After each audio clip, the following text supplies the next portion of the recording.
Hi everyone, welcome back to my channel. My name is Nena. Welcome to N.O.A the Explorer. And today's video, we're actually going to be talking about how we typically do a new patient visit in psychiatry.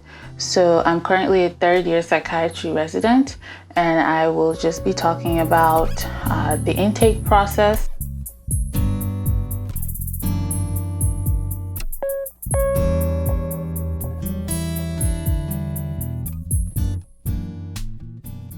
So most psychiatry visits are pretty much like any other medical visit. You can bring a family member because sometimes it can be hard to remember when things are happening while you're in the middle of a mental health crisis. So it's okay to bring a friend or a family member, someone who can help you fill in the gaps. Try not to bring too many people though, but one or two people is fine generally. That's typically what we see is patients come with a friend, a family member, a parent, two parents, spouse. So one or two people is fine, so they can help us fill in the gaps as well. So you come in and you check in at the front desk. They'll probably give you a check-in sheet or check you in the computer. At our clinic, we have a sheet that we give people so they can use that sheet to check out as well. But again, the process can be different. And then you go to the waiting room and then your doctor will come and get you. So just like any other medical specialty, we start with the chief complaint. I typically like to ask mine open-ended. So I'll typically say, so what brought you in today? Or what brought you in to see us? Or I'll start by saying, based on the referral information that I have, I noticed that you're coming to see us for depression and anxiety, but I want to hear in your own words what brought you in today.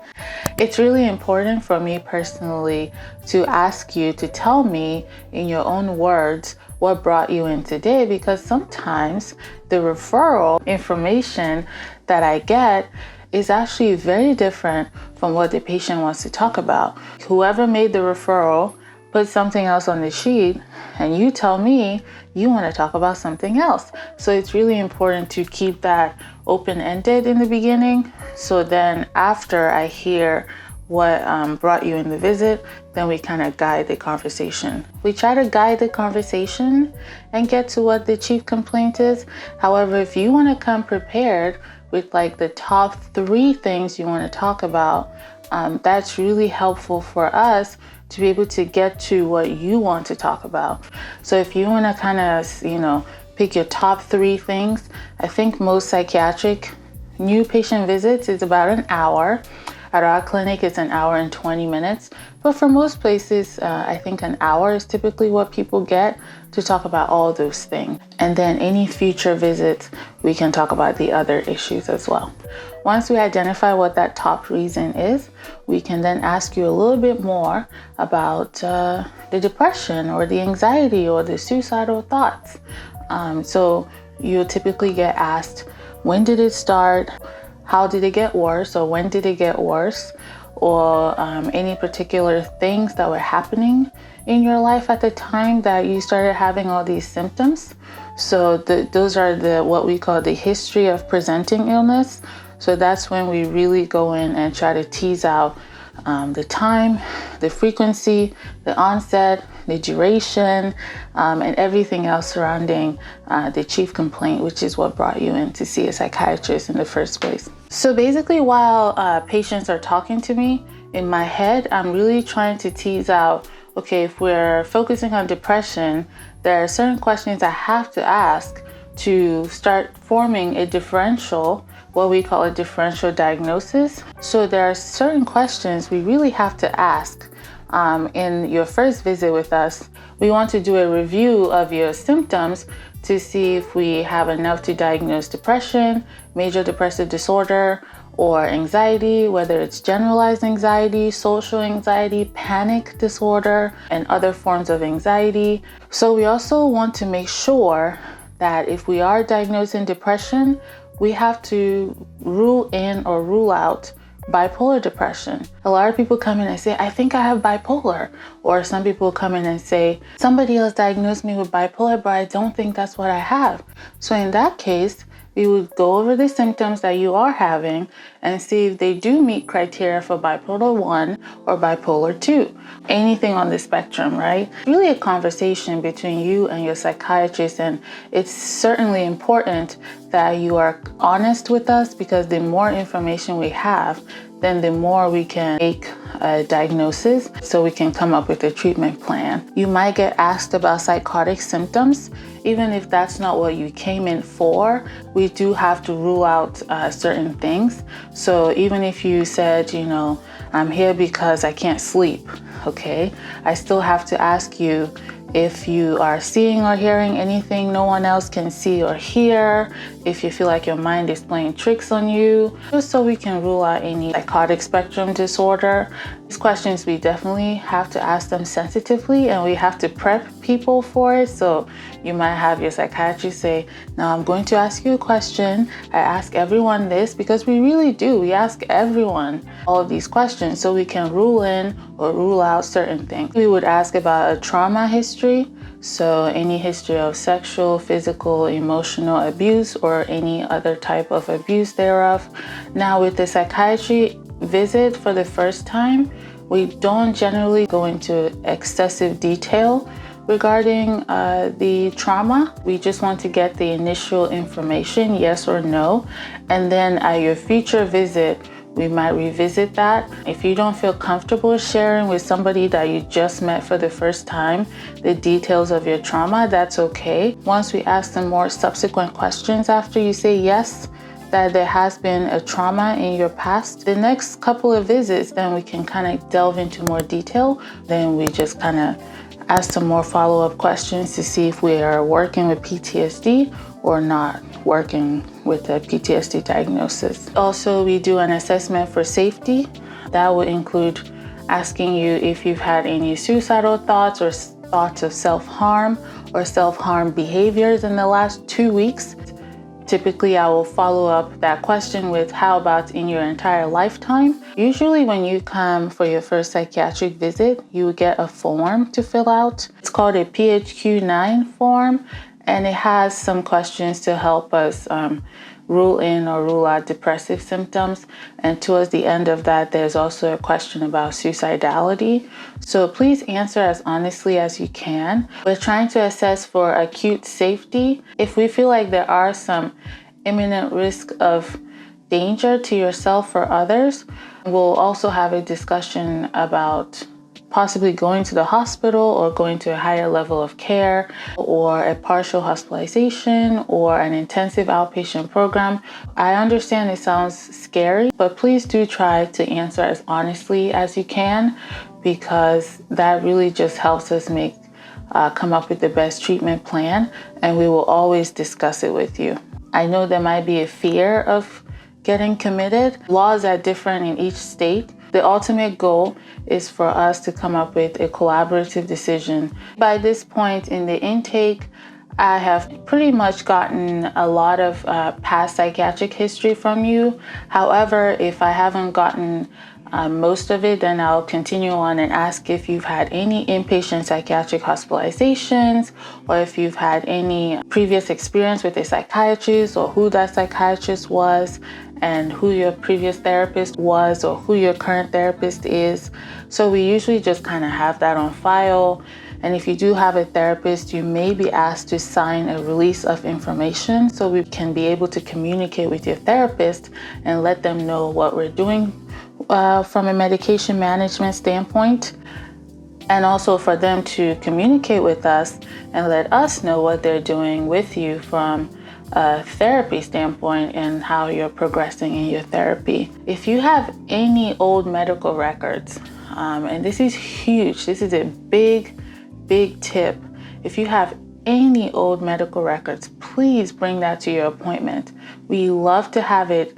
It would even be better if we had it before the appointment, so then that gives me time to go over it, have some questions ready. If you don't have it until the day of the appointment, that's fine.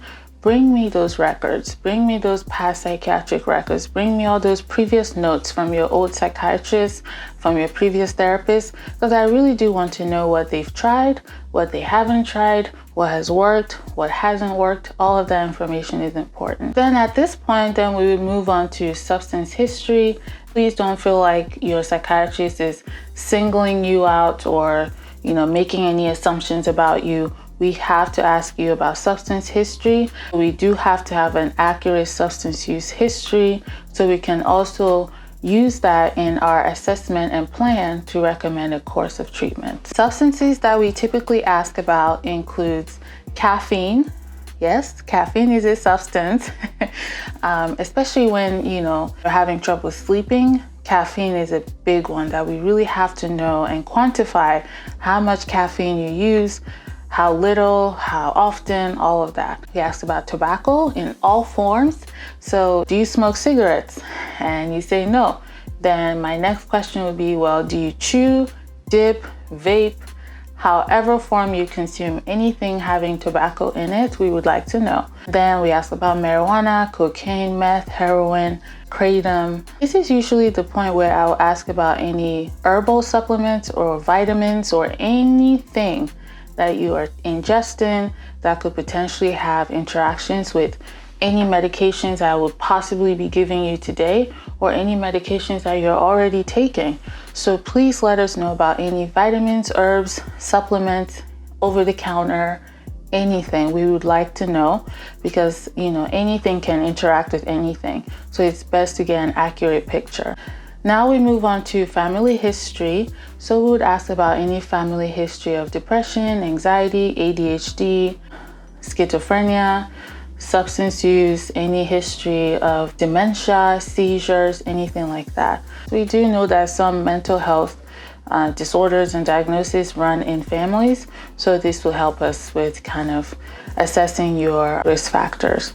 I also would like to know your medical history of other diagnoses that are not psychiatric in nature. So I'm talking, hypertension, high blood pressure, diabetes, hyperlipidemia, high cholesterol, seizures. Have you ever had a history of concussions, traumatic brain injury?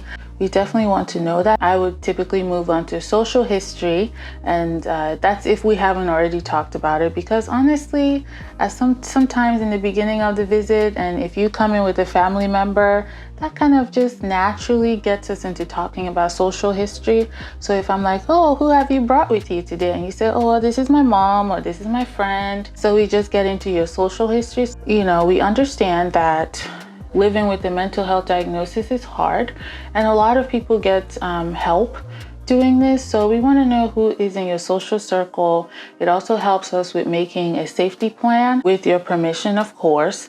And those people are really important in helping us help you as well. And so if you have anyone that you trust and that lives with you, or let's say you live with a significant other, we like to know who is important in your life. We ask about any spirituality or religion sometimes, ask about sexuality. Again, if you feel comfortable sharing, please do. We're not going to force you to say anything you don't want to say. It's important to get a developmental history as well. How quickly did you walk or talk as a child? How was the pregnancy when you were in the womb? If you have that information, please share, especially for our child and adolescent patients.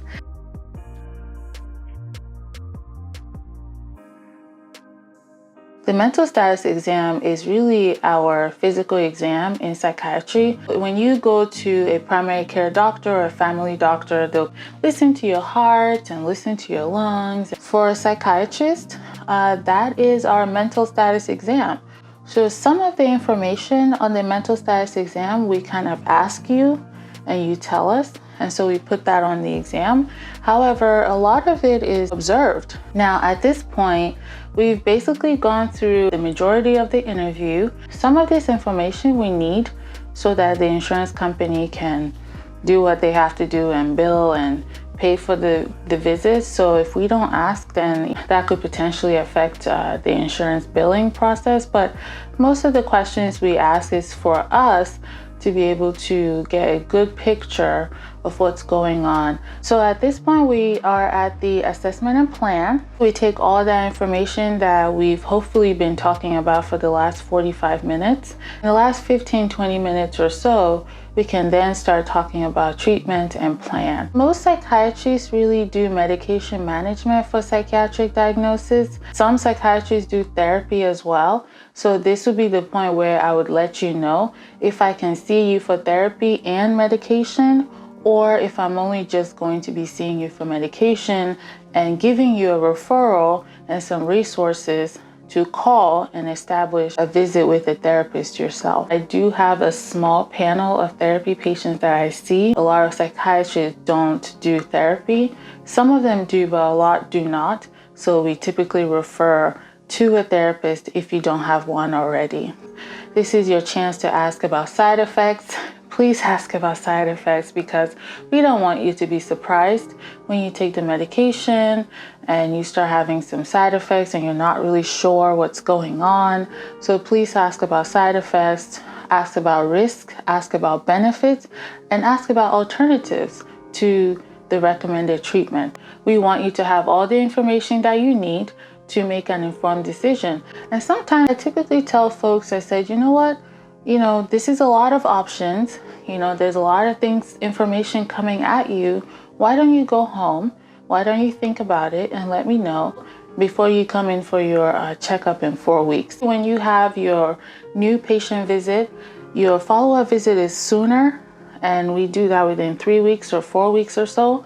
So, by that follow-up visit, if you hadn't made a decision about what kind of medication you wanted to try that day, then you can let me know at the next visit. Also, towards the end, I can then say, well, I think maybe you need to see a neurologist, or you might need to see a sleep medicine doctor, because sometimes, sleep apnea or narcolepsy or some of the sleep disorders can present like psychiatric illnesses, but really you have sleep apnea. So sometimes we'll make those recommendations towards the end. The follow-up visit is typically about 30 minutes. 20 to 30 minutes. Some places it's only 15 minutes, so be sure to ask, okay? Ask if it's 15 minutes, 20 minutes, 30 minutes. The follow-up visits are typically just to see how the medications are working for you, and if we need to adjust the medication or stop it or taper it off or start something else. So those follow-up visits are much shorter. You can discuss with your psychiatrist what's working, what's not working, what you want to change, or if everything is good, then everything is good. So that means, you're on the right course of treatment. And I also wanted to mention that, if you meet with a psychiatrist and you realize that you don't actually like who you're talking to, and I know that sounds, I don't know how that sounds, but, your first psychiatrist might not be the one for you, and that's okay. That's okay. All right. So I don't want you to feel bad, if you meet with a psychiatrist and something is just not right, you feel like they're not listening to you and they're not taking you seriously. It's okay to find somebody else. If you try to advocate for yourself and it's not going anywhere, find somebody else if your insurance will allow you to. I know there are some other factors, insurance cost and things like that, but if you can, please do find somebody that you feel like you can trust and is listening to you and your concerns and is explaining things to you. That brings us to the end of this video. As always, please like, comment, subscribe, and share with anybody you feel like might need this information or that this information will be helpful to. And I'll see you in my next video.